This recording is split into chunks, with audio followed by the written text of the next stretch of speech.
आप सभी को जितिया व्रत की हार्दिक शुभकामनाएं। यह व्रत आश्विन मास कृष्ण पक्ष की अष्टमी तिथि को रखा जाता है। सप्तमी तिथि से ही इसके नियम शुरू हो जाते हैं। इस बार जीवित पुत्रिका यानी जितिया व्रत 14 सितंबर 2025 रविवार को रखा जा रहा है। माताएं इस व्रत को अपनी संतान की उन्नति, लंबी उम्र की कामना और अच्छे स्वास्थ्य के लिए इस व्रत को धारण करती हैं। तो आइए अपनी संतान की लंबी उम्र की कामना और अच्छे स्वास्थ्य की प्रार्थना के साथ पूरे सच्चे मन और श्रद्धा के साथ इस व्रत की कथा का श्रवण करते हैं। गंधर्वों के राजकुमार का नाम जिमुतवाहन था। वो बड़े परोपकारी थे। जिमुतवाहन के पिता ने जब उनको राजपाट का कार्यभार सौंपा, लेकिन उनका मन राजपाट में नहीं लगता था। यही वजह थी कि वो राज्य का भार अपने भाइयों को देकर वन में पिता की सेवा करने चले गए। वन में जिमुतवाहन को मल्लवती राजकन्या मिली। दोनों को एक दूसरे से प्रेम हो गया। जब एक दिन वो वन में भ्रमण करते हुए जिमुतवाहन काफी आगे चले गए, तब उन्हें एक वृद्धा विलाप करते हुए दिखी। पूछने पर वृद्धा ने रोते हुए बताया कि मैं नागवंश की स्त्री हूँ और मुझे एक ही पुत्र है। पक्षीराज गरुड़ के कोप से मुक्ति दिलाने के लिए नागों ने व्यवस्था की है कि वे गरुड़ को रोजाना भक्षण के लिए एक युवा नाग सौंपते हैं।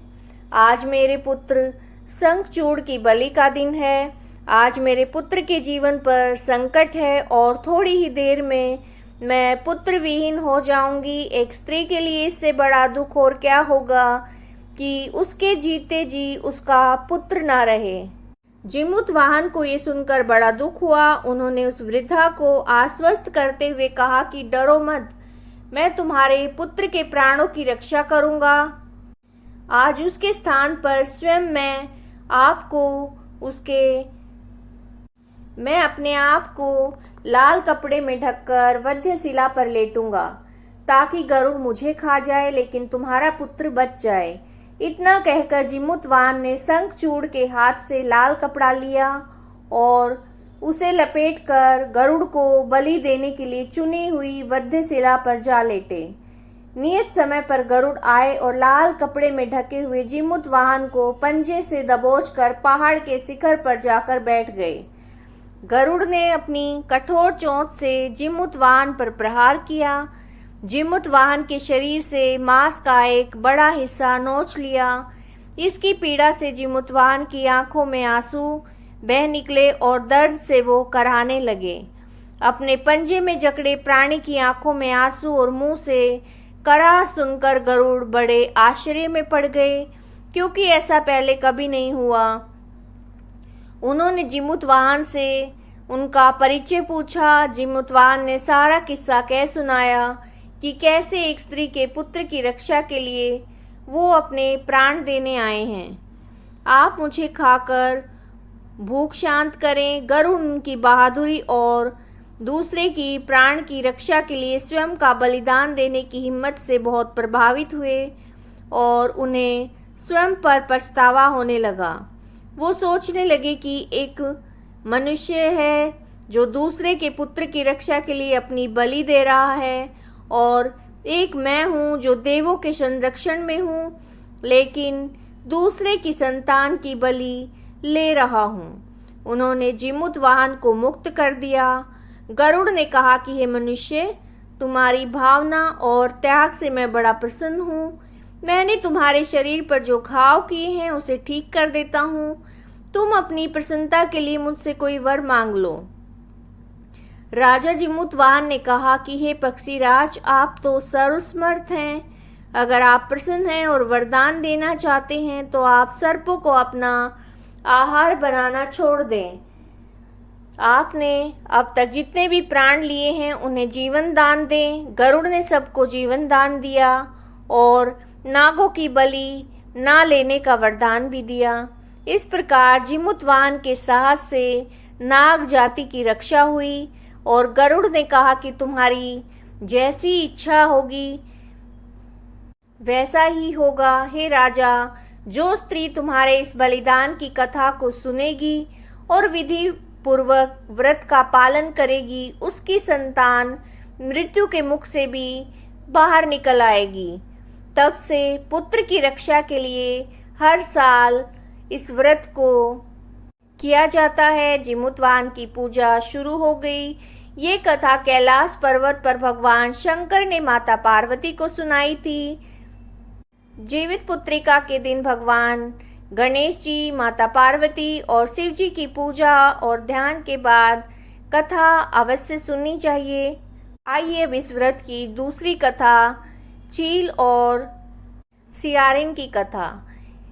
एक वन में सेमर के पेड़ पर एक चील रहती थी और पास की झाड़ी में एक सियारिन भी रहती थी। दोनों आपस में दोस्त थी। चील सियारिन से इतना प्यार करती थी कि जो कुछ भी खाने को लेकर आती उसमें से सियारिन को जरूर देती। इस तरह से दोनों हंसी खुशी दिन बिता रहे थे। एक बार वन में पास के गांव की औरतें जितिया पूजा की तैयारी कर रही थी। चील ने ये सब बड़े ध्यान से देखा और अपनी सखी सियारिन को बताया। फिर दोनों सहेलियों ने ये तय किया कि वो भी इस व्रत को करेंगी। चील और सियारिन दोनों ने जितिया व्रत को बड़ी निष्ठा और लगन से इस मंगल कामना करके पूरे दिन निर्जल रहकर रहेंगी, ऐसी कामना करके उन्होंने व्रत रखा। मगर रात होते ही सियारिन को भूख प्यास सताने लगी। जब बर्दाश्त नहीं हुआ तो जंगल में जाकर उसने मांस और हड्डी पेट भरकर खाया। चील ने हड्डी चबाने की जब कड़कड़ की आवाज़ सुनी तो पूछा कि यह आवाज़ कैसी है। सियारिन ने कहा कि भूख के मारे पेट में गुड़गुड़ हो रही है, ये उसी की आवाज़ है। लेकिन चील ने सियारिन का झूठ पकड़ लिया। उसने सियारिन को खूब लताड़ा कि जब तुमसे व्रत नहीं हो सकता था तो फिर तुमने संकल्प क्यों लिया। लेकिन चील ने रात भर भूख प्यास को सहन करते हुए पूरी सच्ची श्रद्धा और निष्ठा के साथ व्रत को पूरा किया। अगले जन्म में दोनों ने मनुष्य का जन्म पाया और राजकुमारी बनकर दोनों सगी बहनें एक ही घर में दोनों पैदा हुई। सियारिन बड़ी बहन हुई और उसकी शादी एक राजकुमार से हुई और चील छोटी बहन थी, उसकी शादी राज्य के मंत्री पुत्र से हुई। बाद में दोनों राजा और मंत्री बने। सियारिन के जो बच्चे होते वो मर जाते, लेकिन चील के बच्चे स्वस्थ और हट्टे कट्टे रहते। इससे उसे जलन होने लगी और उसने उन्हें मारने की साजिश रची। उनका सिर कटवाकर डब्बे में बंद करा दिया, लेकिन वो शीश मिठाई बन जाता, बच्चों का बाल भी बाका न होता। इस तरह से सियारिन की बहन के बच्चों और उसके पति को मारने की कोशिश विफल रही और देव योग से उसे अपनी भूल का आभास भी हो गया। उसने क्षमा मांगी और बहन के बताने पर जीवित पुत्रिका व्रत का पालन किया, जिससे उसकी संतान भी जीवित रहने लगी। तो इस प्रकार जो कोई भी सच्ची श्रद्धा के साथ, पूरी निष्ठा के साथ इस व्रत को करेगा, इस कथा को सुनेगा, उसकी संतान पर कभी कोई आँच नहीं आएगी।